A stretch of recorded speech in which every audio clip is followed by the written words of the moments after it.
never anticipated, like, getting someone to pay for James Brown going. For me, the most definitive sound in hip-hop is like the sound of a needle skipping over a scratchy record. And the best sound of hip-hop is sampling, you know what I'm saying?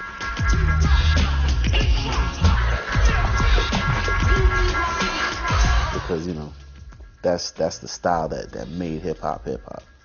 But then, as the realization dawned on the music business that this was a new sound and a new way of making music that could sell a lot of copies, then naturally the lawyers moved in, and the phrase, where there's a hit, there's a writ. Just at the time that technology is enabling anybody to be a creator. So just when it matters most, the law steps in and destroys the opportunity that otherwise would exist for people to create and express themselves. But it's happened at such an accelerating speed that the lawyers are still caught in laws that were built and written many, many years ago.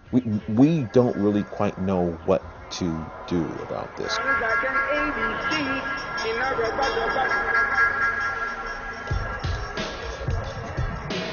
To me, as a DJ, sound is always a reflection of the social conditions and environment we live in. It's a mirror. It was always a culture of borrow and take, because it was a culture that was founded upon a lack of resources. The idea of not having any instruments, but having a turntable and saying, well, fine, this is my instrument. Everything comes from it's the sum of the parts of everything around you. And you'll hear that moment that they sampled from in the mix of like the seed of sound. We don't make songs based on sample. We have a song first and find it to the perfect sample. The main reason I still sample is tonally. I want the sound of it.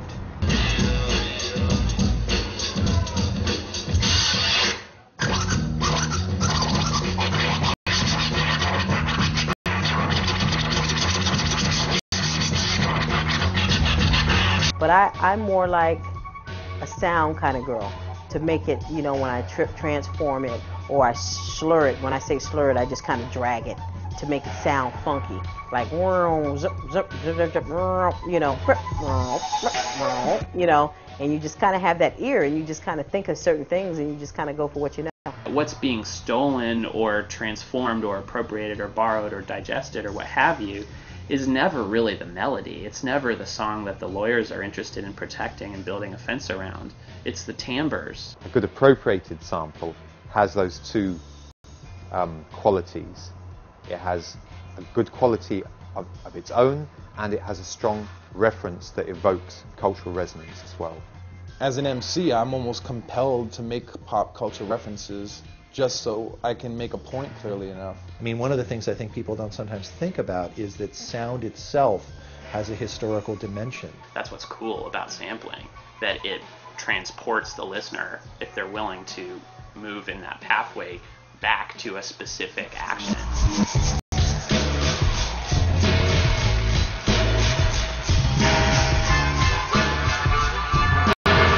Sampling is like the color red. It's like saying it's a color red creative. Well, it is when you use it creatively. To take all of the remnants of the past and make something new out of that is perhaps the intrinsic power of our generation. I think collage is the art form of the 20th century, not to mention the 21st. It's not extraordinarily rare.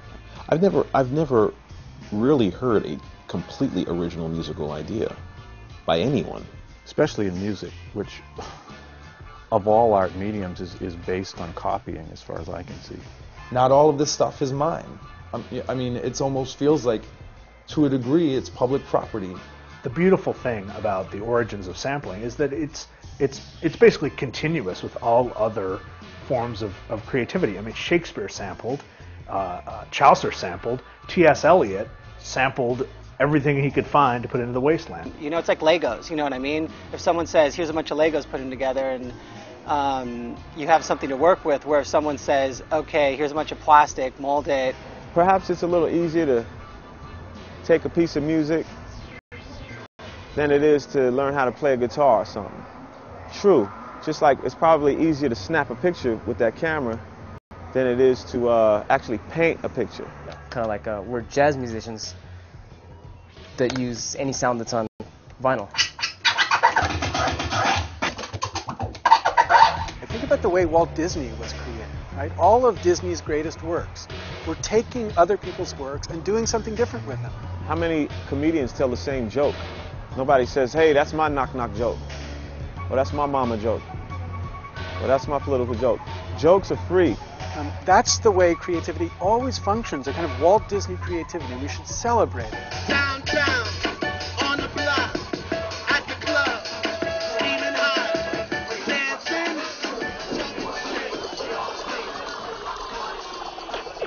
There was a period where sampling didn't seem to have the heavy arm of the law coming down on it as much. What copyright law is really supposed to do is protect people from creating things and then having to compete in the commercial marketplace against an exact copy of what they've created. You get a company like Disney that, you know, they make Pinocchio, they make Snow White, they make Cinderella. They're using old folktales. They're using public domain materials, and then they want to extend the copyright on their versions of those things. What happened in 1991 was a sort of victory of sorts for the music industry because Biz Markie was successfully prosecuted. Gilbert O'Sullivan sued Biz Markie for sampling his song Alone Again Naturally, and it ended up going to court, and Biz Markie lost.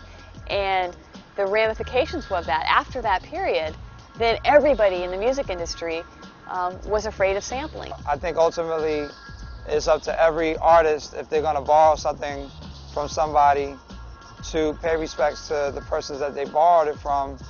If you're using somebody else's music to make a new song out of, and it's obviously recognizable, you should pay for that sample. However, if you sample one snare drum off a Rolling Stones record and add the 99% of the song yourself, you shouldn't pay the Rolling Stones 100% of the royalties. Once you bought that initial CD, the original artist has been compensated the only way he was ever expecting to be compensated from that song. I'm totally for sampling. I think it's just like any other art form. You know, collage has been in, in painting for at least almost 100 years now. What's happened, though, because of increasing intellectual property protections, is that this free culture that we took for granted for 180 years of our history has been transformed into a permission culture. The real argument is about ownership, and sometimes the people whose lawyers are suing people actually have a different opinion to their lawyers. Say someone recorded this sound. So does that mean they own it if I go? Another danger inherent in all this is the cop in your own head. I mean, that slows down the process of creativity when you're so consumed with legalities of your art. I mean, it's scary. You know what I mean? You don't want to get... I don't think anybody wants to get sued. We cannot be scared by sample laws. We cannot be scared by major labels telling us what we can or cannot do, because they don't dictate our lives. You know, once you hear something sampled and then you hear the original, you realize something happened in the translation. But that's the creative part in sampling. You know, I'm flipping it in a certain way. Layer it with stuff that I would want in, which helps to kind of camouflage the original samples, as well as kind of like actually put some creativity into it as opposed to just straight thievery. And I'm more interested in using the sounds from a record as a source, as like another source to just throw in the mix. Sampling lends you kind of like, you know, an extra set of hands to go, but it makes your ears work twice as hard. To find the right one particular, maybe 2 seconds or 3 seconds of phrase of music, and that's a lot of work. Some people like the fact to hear their songs being sampled, and love the fact to hear the young cats making hip-hop music so great. If you're an artist and you hear your work being used somewhere else, as far as I'm concerned, the first reaction you should have is to be goddamn flattered. I hope Premier just cut my voice. Like, you want to hear Premier cut your voice? You cut everybody else's voice? Like, can't wait till I hear Premier cut my voice. But if it's just a little piece of, a little sound bite here and a sound bite here, use what you like. It's still an honor. I remember the days when it was an honor to hear someone cut your voice on a chorus. I would appreciate that. I encourage you guys to use my voice. Yeah, sample me, kid.